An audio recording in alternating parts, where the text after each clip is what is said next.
Hi everybody, it's me, Mrs. Quinn, and it is Monday evening and I am ready to share a read aloud. I've got a Leo Liani book, and keep in mind we've read Leo Liani before when we read the Frederick book. So this time I have Nicholas, Where Have You Been?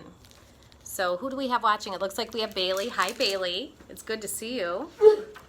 Oh, Clancy thinks it's good to see you too, Bailey. He's right behind me. I think he's a little bit jealous because I'm saying hi to you instead of him. So I hope you're having a great time, and I'm hoping that I'm going to get to see you at Barry. I'm going to have to stop there tomorrow, so I will look for you. I'm hoping I get to see you again. So we have Nicholas, Where Have You Been? By Leo Liani. At the edge of the great meadow, 4 little field mice were nibbling berries. "Look for the red ones," said Elodie. "They're the sweetest and juiciest," said Henry. "Because they're ripe," said William. But all they could find were pale pink berries that were neither sweet nor juicy. The red ripe ones had already been picked. "The birds got here before you," said Uncle Raymond, who was watching them. "That's not fair," said Nicholas. "Why should they get the best berries? Down with the birds!" "Down with the birds!" all the little mice shouted. And keep in mind, Leo Liani is both an author and an illustrator. So a lot of times his illustrations are very unique. So we can see, and that slogan, "Down with the birds," means those birds are bad. Let's take them down. Then and there, Nicholas decided to look for a berry patch that the birds had not yet discovered. He would find the sweetest and juiciest berries in the whole world. Without telling anyone, he set out across the great meadow. He walked on, seeing nothing but the tall grass that surrounded him. So there he is. And look how the author-illustrator hides him behind the grass to make it look like he's walking through the grass. So what a good idea. At last, Nicholas reached a clearing.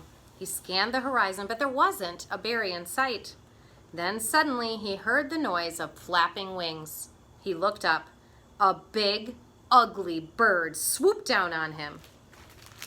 So take a look, and here he is looking up, and the big, ugly bird is swooping down on him.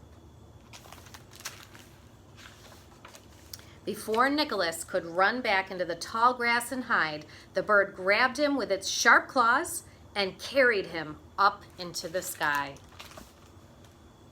Now, I'm not sure if any of you have ever seen this happen in real life, but this happens in real life. I've seen it happen myself. I have a big yard, and I've seen it happen myself where you won't even see anything, and all of a sudden a bird swoops down and knows that there is prey there, and it acts like a predator and takes it. So from knowing that, I'm going to be thinking that the outlook for this mouse is not so good. "Help! Help!" Nicholas shrieked. He twisted and wiggled wildly, and the bird lost its grip. Nicholas plunged through the air. So it's good news the bird doesn't have his grip, but if you're Nicholas, not the best news because you're flying straight down toward the ground. He landed in a nest where 3 little birds were dozing. They jumped up. "Who are you?" they asked. "I am Nicholas, a field mouse." And he told them about his adventure. "Stay with us," said the birds. "You can tell us mouse stories, and we will tell you all about birds." So take a look. He was headed face down toward the ground, and whoop, he ended up right in a nest, and they have agreed to tell each other stories. Then their mother appeared with a worm. "Mother," said one of the little birds, "this is Nicholas, a field mouse. May he stay with us?" "Of course," said the mother bird. "But what do little field mice eat?" "Berries," said Nicholas. "Field mice like nuts and corn and berries, ripe red berries."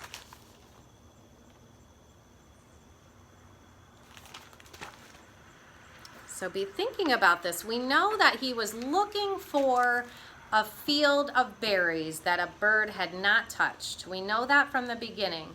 And now we know he has landed in a nest of birds. So be thinking about what that means.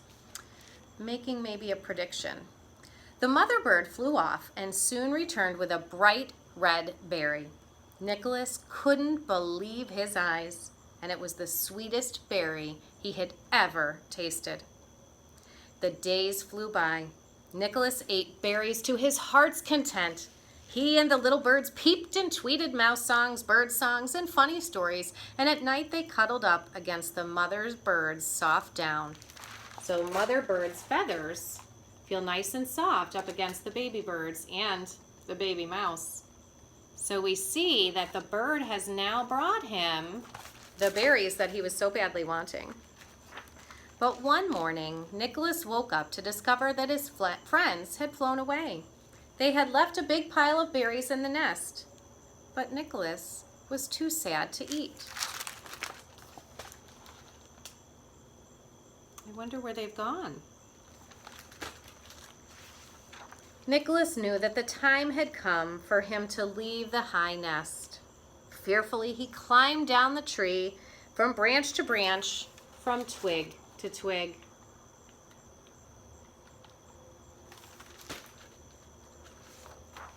When he finally reached the ground, he found himself face to face with Elodie, Henry, and William. "Nicholas!" they shouted excitedly. "Where have you been? We have been looking all over for you." Nicholas began to tell them what happened. But when he told how the big, ugly bird swooped down and grabbed him with its claws, the others became furious. What does that word furious mean? Super duper angry, right? So furious.